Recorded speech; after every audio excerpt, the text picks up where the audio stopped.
Story 1. Guys, listen.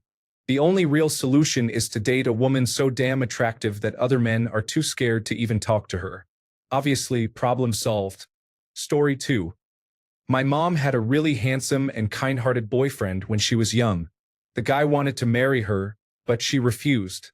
One of the main reasons was because he was too attractive and perfect, and she was afraid that he would cheat one day. My mom was not ugly at all. She was just insecure, I guess. But even now, she constantly tells me that she regrets that decision.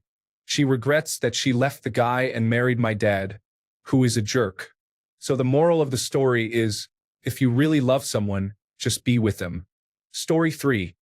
A lot of people here are being judgmental and not answering the question. So I'll share a very similar experience even though it's not exactly what you're looking for. I dated this girl early in college. She was absolutely stunning. Much more attractive than anyone I thought I was capable of dating. I was always a nice, thoughtful, put-together guy, but I didn't believe I was the type of guy she would date. A few bad things came out of this dynamic. 1. My confidence never really let me relax around her. I always felt the need to prove myself to her, even after 1.5 years, and it was awful. I felt that if I wasn't actively winning her affection, she would get bored and leave me, which is an extremely stressful way to view a relationship. Because of this, I let her get away with things that nobody should let their significant other get away with. Nothing too extreme like cheating. I was just expected to put forth way more effort than possible and would back down from any little fight, always saying I was wrong and needed to try harder. 2. My friends liked her way too much. I had 2 close friends admit to me that they were really into her. A few other friends suggested, I think she's kind of into me, when in reality, most guys just aren't used to having attractive girls be nice and give them attention, so they interpret it as something else. 3. Because of the above, I was never absolutely convinced she wouldn't just up and leave me one day, which made me not take the relationship seriously myself. I always knew there was an expiration date, which is, again, a toxic way to see a relationship. Eventually, I ended things and we both moved on. My next and current girlfriend came about supernaturally. I never even thought about dating her until a few months into hanging out when we just admitted that we were dating one day.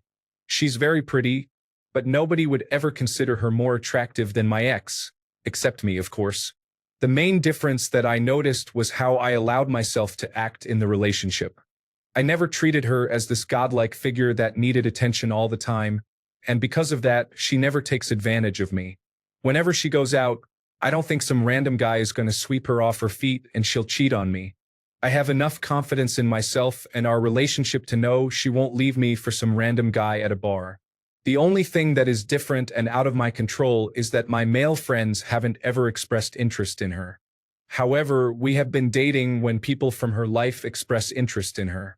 When this has happened, she always chose me instead of the newcomer, and that really adds confidence to me and our relationship. It made me realize that no girl is ever going to stop being approached by other guys. You just have to find one that you're confident enough with and have enough of a non-physical relationship with that it doesn't matter.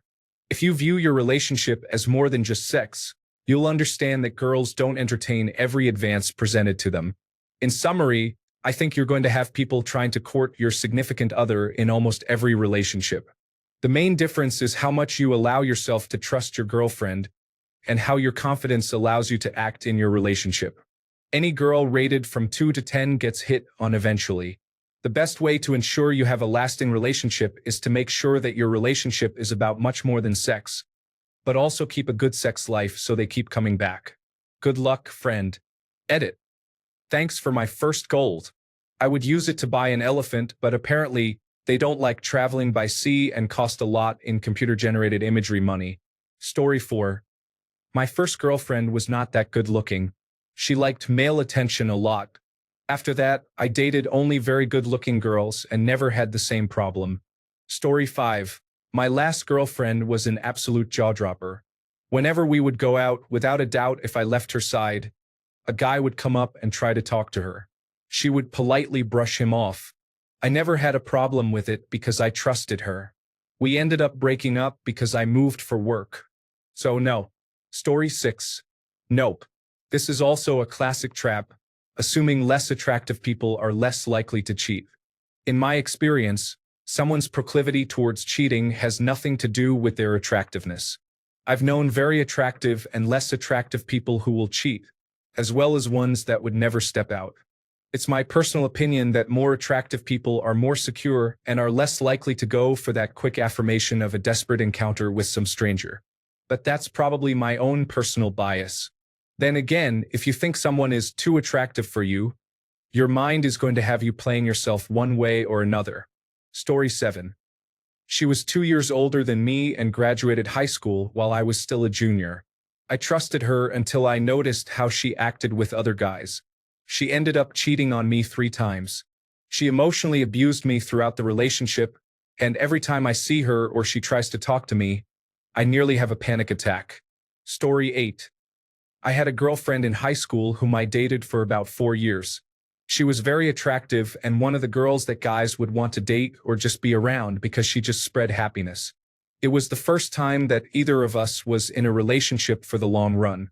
We were the best of friends and were basically inseparable. Most high school relationships are just an infatuation, but this was different. One thing that really bothered me was that one of my friends had told me early on in the relationship that the girl was too good for me and would leave me the first chance she got to date someone higher in the social hierarchy. This got stuck in my head and is pretty much the reason my insecurities started. Any male attention that she got would just make me feel like I was going to be dumped that very second. The fact that we were in a long-distance relationship for the second half of our relationship didn't help at all. Eventually, one day I just told her that it was not going to work out and that she should find someone who could be there for her emotionally. I didn't want to break things off, but I couldn't stand the thought of her breaking up with me, so I did the exact thing I dreaded to her. I've regretted that since the moment I got home that day. Every girl I've dated since just hasn't been able to connect with me emotionally and has broken up with me for this exact reason. Last I heard, she also hadn't moved on and was desperately trying to. This was just one huge mistake. Edit 1. Thanks for the response. I just dropped a message in her inbox, waiting for a reply. Edit 2. It's been over 32 hours since I messaged her. Still no reply. Seems like she doesn't want to talk. Edit 3. She replied. We both admitted to wanting to talk to each other for a while now. Things seem good. I think we might be able to hit it off. Thank you, fellow Reddit users, for the encouragement. Story 9. Well, as a fairly attractive man, allegedly, I reject female sexual attention when I'm in a relationship. If she can't do the same, it's no longer a relationship. Almost all women get attention, so it applies to both those considered attractive and unattractive. I've seen unattractive women acting just as loosely as attractive ones, so dating a less attractive one doesn't necessarily fix anything. Flawed characters come in all kinds of packages. Story 10. Less attractive girls are more likely to cheat because they do not get enough male attention. This happened to me in almost every relationship I have had. Now I date this gorgeous woman, and although she gets a lot of male attention, I have never even doubted she did not cheat or is cheating. The thing is, attractive women get hit on all the time, and all they want is someone to look past the external beauty. If you can do that, you should not worry about her cheating. Story 11. Plenty of ugly and average-looking girls cheat. Laugh out loud. You would have to be an absolutely hideous woman not to have the opportunity to cheat. Date someone who loves you and who does not have a history of cheating or being with many guys. That is all you can really do to lower the risk of her cheating. Beyond that, you have to trust each other. Story 12. Less attractive woman here with very low self-esteem. Sure, it's flattering to have someone compliment you, but I'm not about to drop my panties for any guy who gives me attention. In the rare circumstances where more than one guy was interested in me, I did not place myself in a situation where cheating is even a remote possibility. I was invited to hang out both in a group and one-on-one, so in the groups, I made sure to spend time with everyone, and I said no to the one-on-one hangouts because it had the potential to give him the wrong idea. In my experience, it has more to do with the individual person, not how attractive they are. Story 13. Since no one has a real answer, I guess I'll give it a shot. I have had my fair share of trust issues mainly because of my childhood, insecurities, and general knowledge of how men are in society. I would consider myself good-looking but obviously not perfect in any way, shape, or form. Most of my girlfriends were attractive in some way. To answer this question, I guess this is what I'm going to point out. Obviously, dating a girl who has a nice body or is very attractive is going to make a man with issues like mine more uncomfortable when put in a setting where other males are present due to her getting more attention. It's natural. But even if I'm going to use myself as an example, to date a woman less attractive, I would still feel some degree of jealousy or overprotectiveness. What I'm trying to point out is that at the end of the day, it really has nothing to do with the variable women, but it has everything to do with the source, me.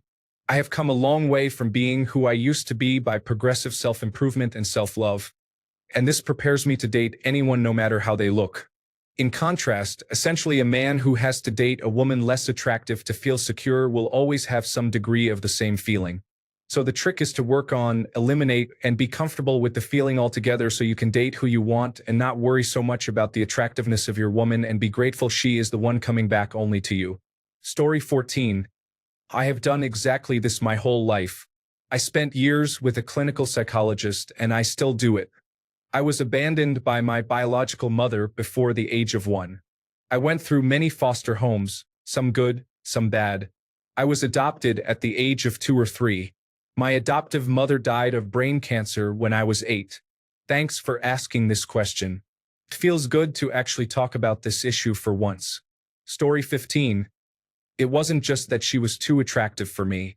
It was because I just wasn't a good person for her. I was insecure with myself and also pretty lustful. I loved her dearly but feared that later down the road, like when we were in college, I'd start wandering. At the same time, I recognized she'd be the more likely person to wander because she'd have more of a right to and more opportunities. I was just a bad person for her, period, and I recognized that. I figured breaking up with her and pushing her away was the best thing I could do for her so I could maintain a good, honorable image of myself in her mind and do the right thing, or as best of a thing as I could. What it all comes down to is that I'm a loser with the only thing worthy of offering is my absence. You might say that I'm just a coward who is afraid of taking the responsibility of changing himself, but the fact is that I've never accomplished anything to give me the confidence needed to actually make that change, and I did try. I tried hard as ever. She was too good of a person to take that type of risk on a guy like me. Couldn't let her do that. Story 16. I was once allowing myself to date a girl.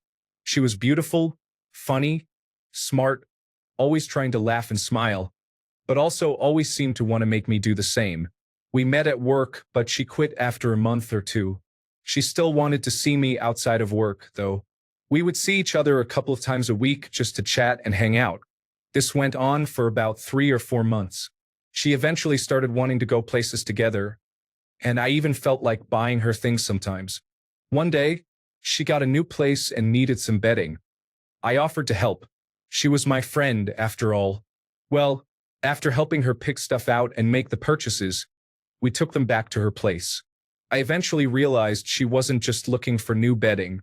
She invited me to try out the new bed and see how soft it was. My trust issues kicked in, and my brain felt like it was on fire and my body was under attack. I said I had to go and left. She sighed out of disappointment or exasperation. It could have been either. As I walked to the door, I stopped going to the places we saw each other at, stopped calling her. I still don't know why I did this, especially since I knew I loved her. I don't know what's wrong with me. I hope you are living well, Hatchet Johnson. Story 17. No. You have to be secure in your relationship and trust the person. If you cannot trust them, then you should not be with them regardless of their looks. I dated a girl who was really conventionally attractive, and it improved my social status in my friend group. It was weird. I ended things with her despite this benefit, partly because her personality was not that interesting, partly for other reasons. But she was used to getting attention, was a good person, and she was crazy about me, so I never worried at all. Conversely, there was another girl I dated after college who jerked me around for a while before ending things, and she was definitely dating around. I would not have trusted her any further than I could throw her. When I ended things, my female roommate said she did not think that girl was very good looking to begin with. So really, the looks part does not matter at all.